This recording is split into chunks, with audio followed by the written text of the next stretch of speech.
Hello friends, welcome to the study portal. Study portal में आप सबका स्वागत है। आज का हमारा टॉपिक रहेगा मौलिक अधिकार। इससे पहले हमने लास्ट क्लास में डिस्कस किया नागरिकता, सिटीजनशिप। आज का टॉपिक रहेगा हमारा मौलिक अधिकार। भारतीय संविधान में वर्णित मौलिक अधिकारों का वर्णन हम डिटेल में इस वीडियो में करेंगे। वीडियो स्टार्ट करने से पहले फ्रेंड्स, जो भी स्टूडेंट किसी भी टीचिंग लाइन एग्जाम की प्रिपरेशन कर रहे हैं, यदि आप हमारे साथ जुड़ना चाहते हैं तो हमें अपना नेम, सिटी और एग्जाम लिखकर 8447410108 पर व्हाट्सएप कर दीजिए। इसके थ्रू आपको जो भी अपकमिंग वैकेंसीज होती है उनके नोटिफिकेशन आते हैं, डे टू डे की जो भी अपडेट्स होती है या फिर जो भी हमारे न्यू बैच स्टार्ट होने वाले होते हैं, हमारी जो भी वीडियोस आती है, कई बार हम टेस्ट सीरीज स्टार्ट करते हैं यूट्यूब पे, तो सभी के लिंक आपको फ्री ऑफ कॉस्ट प्रोवाइड कराए जाएंगे। व्हाट्सएप ब्रॉडकास्ट ग्रुप के थ्रू आपको लिंक शेयर किए जाएंगे। इसके अलावा जो भी स्टूडेंट घर बैठकर अपनी तैयारी कर रहे हैं, यदि आपको स्टडी मटेरियल चाहिए कंप्लीट सिलेबस के साथ, तो हमारा स्टडी मटेरियल रेडी है और आप हमें 8447410108 पर स्टडी मटेरियल ऑर्डर कर सकते हैं। और ऑल ओवर इंडिया में कोरियर सर्विस अवेलेबल है। आप व्हाट्सएप या कॉल के थ्रू अपना नोट्स ऑर्डर कर सकते हैं। इसके अलावा जो भी स्टूडेंट क्लासेस ज्वाइन करना चाहते हैं तो स्टडी पोर्टल एकेडमी ऐप है, ऐप को आप डाउनलोड कीजिए। ऐप को डाउनलोड करने का लिंक एंड्रॉइड यूजर्स के लिए रहेगा और iOS यूजर्स के लिए यह लिंक रहेगा। अब बात करते हैं फंडामेंटल राइट्स यानी मौलिक अधिकार। भारतीय संविधान के पार्ट नंबर 3 में वर्णित जो मौलिक अधिकार है, आर्टिकल 12 to 35, आर्टिकल 12 से 35 में मौलिक अधिकारों का वर्णन किया गया है भारतीय संविधान में। और कौन से भाग में वर्णन है? भाग 3 में। यदि क्वेश्चन पूछा जाता है मौलिक अधिकार कौन से भाग में आते हैं, तो आते हैं भाग 3 में। कौन से आर्टिकल से आर्टिकल कितने से कितने तक मौलिक अधिकार वर्णित है? 12 से 35। और मौलिक अधिकार हमने कहां से लिए हैं? यूएसए से। मौलिक अधिकारों को हमने कहां से लिया है? Take from USA. मौलिक अधिकार fundamental rights is defined as a basic human rights on citizens, यानी जो सभी नागरिक हैं उनके लिए ये एक बेसिक ह्यूमन राइट्स की तरह, जो फंडामेंटल राइट्स है वो बेसिक ह्यूमन राइट्स को डिफाइन करते हैं। दीज राइट्स, जो राइट्स है, ये part 3 of constitutions guaranteed bye constitution, यानी संविधान की गारंटी पर ये हमें भाग 3 से मिले हैं। सभी पर्सन्स विदाउट एनी डिस्क्रिमिनेशन, यानी किसी भी पर्सन्स के लिए कोई भेदभाव नहीं है, सभी के लिए ये इक्वल होते हैं। इनके पीछे कानून की शक्ति होती है, यानी guaranteed bye constitutions. Enforced by court subject specific restrictions, the concepts of fundamental right first came into the Magna Carta, England 1215। सबसे पहले जो मौलिक अधिकारों का कंसेप्ट आया वो मैग्ना कार्टा से आया 1215 में, इंग्लैंड से। सबसे पहले मौलिक अधिकार इंग्लैंड में आया, जिन्हें मैग्ना कार्टा भी कहा जाता है, और 1215 में।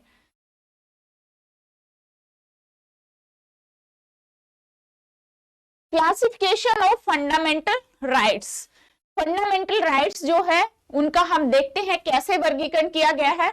जो भारतीय संविधान यानी कि मूल संविधान, जब संविधान बना था तो उस समय जो मौलिक अधिकार थे वो 7 थे, यानी इनकी जो संख्या थी वो 7 थी। बट एट प्रेजेंट इस टाइम पे मौलिक अधिकारों की जो संख्या है वो 6 है, यानी इसमें से कोई एक राइट है जिसको यहां से निकाला गया है। वो राइट है राइट टू प्रॉपर्टी, यानी कानून राइट टू प्रॉपर्टी। प्रॉपर्टी का जो राइट है उसको रिमूव किया गया फंडामेंटल लिस्ट से 44th कॉन्स्टिट्यूशन अमेंडमेंट के थ्रू 1978 में। और इसके बाद ये जो राइट टू प्रॉपर्टी है इसको एक लीगल राइट बना दिया गया अंडर आर्टिकल 300A के अंडर, इसको लीगल राइट बना दिया गया और इसको भाग 12 में जोड़ा गया। यानी अब ये संविधान के पार्ट 12 में आर्टिकल 300A में जोड़ा गया, किस नाम से? लीगल राइट बना दिया गया प्रॉपर्टी का।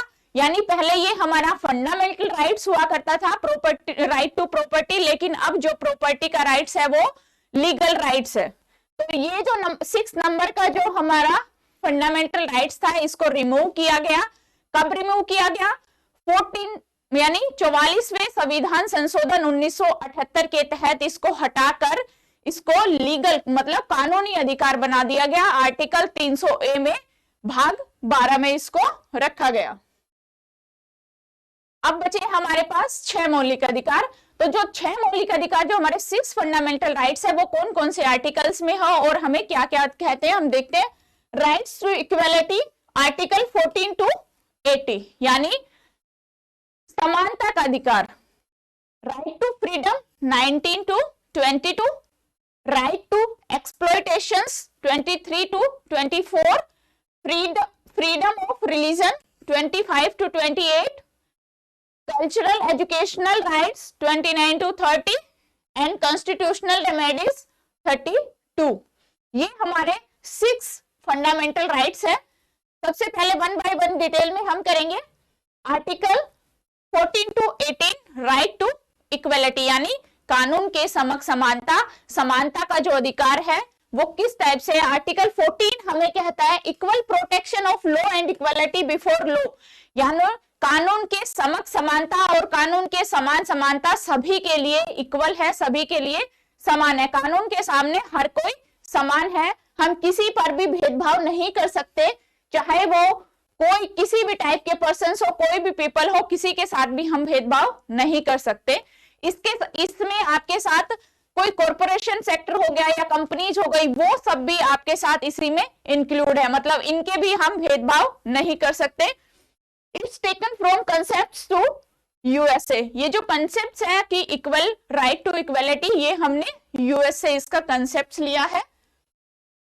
तो कानून की समक्ष समानता हमें आर्टिकल 14 हमें कहता है कि सभी व्यक्ति भारतीय कानून के समक्ष समान है, किसी के साथ कोई भेदभाव नहीं किया जाएगा, ना ही किसी कॉर्पोरेट सेक्टर में, ना ही किसी कंपनीज में, ना ही किसी सैचुरेटेड बॉडी में, यानी कहीं पर भी कोई भेदभाव नहीं किया जाएगा। Article 15 prohibition discrimination on the grounds of religious, race, caste, sex and place of birth, यानी आर्टिकल 15 हमें ये मनाही करता है कि किसी भी धर्म, जाति, कास्ट के आधार पर, लिंग के आधार पर या बर्थ प्लेस के आधार पर किसी के साथ कोई भी भेदभाव नहीं किया जाएगा। Article 15 says the state shall not discriminate against only the race, caste, sex, place, birth of any them. Article 15 3 और 4 government can take special provision, यानी भारतीय सरकार ने इसके लिए स्पेशल प्रोविजन का प्रबंधन किया गया है कि वुमेन्स और चिल्ड्रंस, यानी वुमेन्स और children's for a ground of the citizens who are economically और सोशली बैकवर्ड, यानी जो बच्चे या फिर जो वुमेन्स हैं वो जो इकोनॉमिकली मतलब आर्थिक रूप से, सामाजिक रूप से जो पिछड़े हुए हैं, उन वर्गों के लिए आर्टिकल 15 3 और 4 के तहत स्पेशल प्रावधान सरकार के द्वारा किया गया है। आर्टिकल 16 आर्टिकल 16 हमें कहता है इक्वलिटी ऑफ अपॉर्चुनिटी, यानी मैटर ऑफ पब्लिक एम्प्लॉयमेंट, अवसर की समानता, चाहे वो किसी भी टाइप के अवसर हो सभी को समान रूप से उपलब्ध कराए जाएंगे। 16 says shall equality of opportunity for all citizen matter relating employment, appointment, any office under the state, चाहे किसी भी राज्य के अंदर हो, किसी भी स्टेट के अंदर कोई भी ऑफिस हो या अपॉइंटमेंट, नियुक्ति की, एम्प्लॉयमेंट की बात होती है, रोजगार की बात होती है, तो सभी को समान अवसर वहां पर दिए जाएंगे, किसी भी प्रकार का भेदभाव वहां पे नहीं किया जाएगा। आर्टिकल 17 कहता है अबोलिशन ऑफ अनटचेबिलिटी, यानी आर्टिकल 17 में जो छुआछूत है उसको खत्म यानी समाप्त कर दिया गया है। Untouchability abolish it practice in any form of forbidden, abolish अस्पृश्यता, छुआछूत के लिए कोई माफी नहीं है। स्पेशल इससे गवर्नमेंट के थ्रू से स्पेशल इसकी पनिशेबल यानी कि दंडनीय अपराध है, दंडन रूप से इसको लागू किया जाएगा। कानून के समक्ष जो अनटचेबिलिटी है वो एक दंडनीय अपराध है। आर्टिकल 18 अबोलिशन ऑफ टाइटल, यानी उपाधियों का अंत, उपाधियों की समाप्ति। आर्टिकल 18 कहता है no title not being as a military academic shall be conferred by the state military से, एजुकेशन में, एकेडमिक से जो हमें टाइटल्स मिलते हैं, उनके अलावा कोई citizen of India shall not accept, इनके अलावा कोई भी इंडियन सिटीजन किसी भी फॉरेन स्टेट से कोई भी उपाधि नहीं लेगा। यानी जो अवार्ड होते हैं, जैसे भारत रत्न हो गया, पद्म भूषण हो गया, विभूषण हो गया, पद्म भूषण हो गया, पद्मश्री हो गया, ये हमारे नेशनल अवार्ड होते हैं। इनके अलावा जो भी उपाधियां जो पहले मिला करती थी अंग्रेजों के टाइम पे, उन सब उपाधियों का अंत कर दिया गया है। और कोई भी भारतीय ना तो किसी भारतीय से, फॉरेनर से ये उपाधि लेगा, और ना ही इंडिया में कोई इन उपाधियों का चलन है। तो इन सबको आर्टिकल 18 के अकॉर्डिंग खत्म कर दिया गया। Right to freedom, article 19 to 22। पहला था हमारा समानता का अधिकार यानी equality, right to equality. Second आता है राइट टू फ्रीडम, जो कि आर्टिकल 19 से 22 तक है। जो हमारा इक्वलिटी था वो हमारा 14 से 18 था। अब आते हैं हम 19 से 22, यानी आर्टिकल 19 हमें क्या कहता है, protection of certain rights regarding freedom of speech, यानी हमें फ्रीडम है, हर चीज के लिए हम फ्रीडम है, चाहे वो स्पीच की बात आती है, कहीं भी हमें बोलना है, पब्लिक प्लेस में कुछ भी एक्सप्रेशन देने हैं, कहीं भी बोलना है, तो हम फ्री हैं उसके लिए, हम फ्रीली कुछ भी कह सकते हैं, हमें कुछ भी बोलने या सुनने का फुल्ली फ्रीडम है, पूरा इसमें अधिकार है। असेंबली पीसफुल विदाउट आर्म्स, हम कहीं भी इकट्ठे हो सकते हैं, सभा को एकत्रित कर सकते हैं विदाउट आर्म्स, यानी बिना किसी हथियारों के, बिना किसी को हानि पहुंचाए। एसोसिएशन और यूनियंस, कोई भी संघ भी बना सकते हैं, संघ संगठन हम बना सकते हैं। Move freely through out the territory of India, हम कहीं भी घूमने फिरने के लिए फ्री है, इंडिया या भारत संघ या संघ राज्य क्षेत्रों में हम कहीं भी आ जा सकते हैं, हमारे पास ये राइट्स है कि हम फ्री है, कोई हम पे रोक टोक नहीं लगा सकता। Practice any professions, carry any occupation, trade and business, किसी भी ऑक्यूपेशन को हम अपना सकते हैं, कोई भी बिजनेस हम कर सकते हैं, सभी के लिए हम फ्री है, हम आजाद है, कोई हमारे ऊपर कोई रोक टोक नहीं है, कोई प्रबंधन नहीं है। तो हमारा राइट 19 हमें कहता है कि हम इन सब चीजों के लिए फ्री है।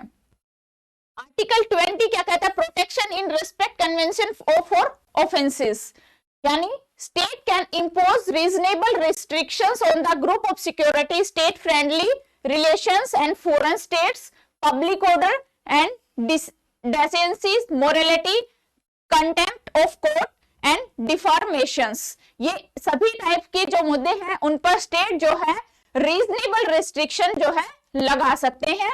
यदि कोई गलती होती है, कोई ऑफेंस होता है, तो उसके लिए स्टेट इन पे रिस्ट्रिक्शंस कर सकते हैं। Article 21 deal with protection of life and personal liberty, यानी आर्टिकल 20 कहता है state shall provide free and compulsory education, राज्य जो है वो हमें फ्री और कंपल्सरी एजुकेशन प्रोवाइड करता है। किस एज के चिल्ड्रन को, 6 to 14, यानी 6 से 14 वर्ष के बच्चों के लिए फ्री और कंपल्सरी एजुकेशन सरकार के द्वारा आर्टिकल 21 के तहत प्रोवाइड की गई। Article 22 deals with protection against arrest and detention in certain cases. इसके बाद आते हैं आर्टिकल 23 यानी राइट अगेंस्ट एक्सप्लॉयटेशन, शोषण के विरुद्ध अधिकार, आर्टिकल 23 और article 24। Article 23 deal with prohibition of traffic human beings and force labours, किसी भी प्रकार का शोषण यदि किया जाता है, कोई भी ट्रैफिकिंग ह्यूमन बीइंग्स के लिए की जाती है, तो उन सभी के लिए शोषण के विरुद्ध अधिकार है। हम इसके लिए हम अपनी मांग को उठा सकते हैं, यानी कोई हमारा शोषण ना करे कहीं पर भी, चाहे लेबरिंग फोर्सिंग हो गई या जो भी किसी भी फील्ड में हो, कहीं पर भी आपका शोषण नहीं हो सकता। Article 24 deal with prohibition of employment of children in factories, यानी जो कंपनियों में, जो फैक्ट्रियों में बच्चे जो काम करते हैं, उनके एम्प्लॉयमेंट पर रोक लगाई। एक आयु सीमा को निर्धारित किया गया है, उससे नीचे के कम उम्र के बच्चे काम करने के लिए अलाउ नहीं है, वरना वो उसका शोषण माना जाएगा। Right to freedom of religion, यानी धार्मिक स्वतंत्रता, आर्टिकल 25 से 28 धर्म के लिए स्वतंत्रता। आर्टिकल 25 कहता है freedom consist free profession, practice and propaganda of religion, हम किसी भी धर्म को अपना सकते हैं, किसी का भी प्रचार प्रसार कर सकते हैं, उसके लिए हम फ्री है। 26 हमें कहता है freedom to manage religious affair, हम कोई भी धार्मिक जो संगठन है, किसी भी धर्म को अपनाकर उसका मैनेज करना, उसके लिए गठन करना, जो कुछ भी हम उससे संबंधित जो भी ऑर्गेनाइजेशन गठन करना चाहते हैं उनके लिए हम फ्रीली गठन कर सकते हैं। आर्टिकल 27 के अकॉर्डिंग पेमेंट ऑफ टैक्सेस और प्रमोशन एनी पर्टिकुलर रिलीजन्स, किसी भी धार्मिक उत्थान जो भी संस्थान होते हैं उनके लिए हम टैक्सेस करो को इकट्ठा करने के लिए फ्री है। आर्टिकल 28 हमारे डील करता है freedom of attendance eight religious instruction, religious worship. Next हमारा है कल्चरल एंड एजुकेशनल राइट, यानी सांस्कृतिक शिक्षा का जो अधिकार है वो आर्टिकल 29 से 30 में है। आर्टिकल 29 हमें कहता है deal with protection of language, script and culture of minorities, and article 30 deals with right of minorities established and administer educational institutions. ये हमारा सांस्कृतिक शिक्षा का जो अधिकार है वो हमारे आर्टिकल 29 और 30 में। आर्टिकल 29 हमें कहता है कि हमें अपनी जो भाषा है, जो हमारी लिपि है, जो हमारी कल्चर है, उन सभी के लिए प्रोटेक्शन हमें संविधान से है। और आर्टिकल 30 हमें ये कहता है कि जो हमारा अधिकार है माइनॉरिटीज का, उसको स्थापित किया जाए एडमिनिस्ट्री एजुकेशनल इंस्टीट्यूशन में भी स्थापित किया गया है। इसके बाद आता है राइट्स टू कॉन्स्टिट्यूशनल रेमेडीज, यानी 32 आर्टिकल अनुच्छेद 32। They can suspending during operation of national emergency, यानी जब राष्ट्र में राष्ट्रीय आपात की स्थिति आ जाती है तो except to rights guaranteed by article 21, 20-21, यानी कि मौलिक अधिकारों को सस्पेंड किया जा सकता है राष्ट्रीय आपात के दौरान, लेकिन उसमें आर्टिकल 20 और 21 को छोड़कर। आर्टिकल 32 जो कहता है वो कहता है move to supreme court and enforcement of fundamental rights including the Ritz.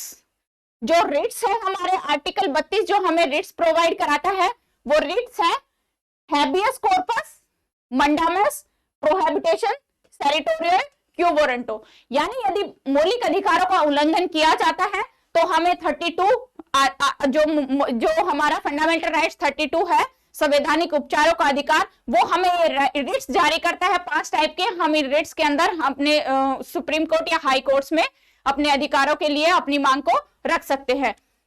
Supreme court जो है वो उसमें 32 आर्टिकल के अंतर्गत ये रिट्स है, और यदि हम हाई कोर्ट की बात करते हैं तो हाई कोर्ट के अंदर 226 के अंदर रिट्स का प्रावधान किया गया है। ये थे आज के हमारे फंडामेंटल राइट्स का टॉपिक, जो कि हमने सारे ही मौलिक अधिकारों का डिटेल में डिस्कस किया। आई होप आप सबको समझ में आया होगा। आज के सेशन में इतना ही। Thank you.